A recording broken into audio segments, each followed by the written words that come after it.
రాజకీయ నాయకుడిగా మీరేనాడు కూడా గెలవల.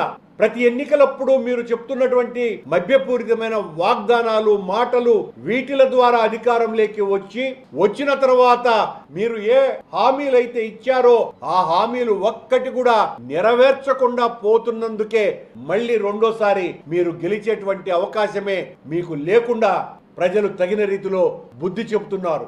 ఈసారి కూడా 2029లో ఖచ్చితంగా, ఇప్పటికే 2 సంవత్సరాలు గడిచిపోతున్నాయి, ఈ 2 సంవత్సరాల కాలంలో మీరు చేసినటువంటి ఘాతుకాలకి, ఘోరాలకి, అపచారాలకి, ప్రజా విద్రోహ చర్యలకి, ప్రజలకు చేసినటువంటి మోసాలకి, చెప్పినటువంటి వాగ్దానాలను ఒక్కటి కూడా నెరవేర్చకుండా పోయినందుకు 100% మిమ్మల్ని ఓడించి తీరుతారు. కానీ మీరు ఈరోజు ఎన్నికల ఆ ప్రసంగంలో 2029లో ఇప్పటికంటే కూడా ఎక్కువ సీట్లు గెలుస్తాం మనం అనేటువంటి మాటలు మాట్లాడుతున్నారు.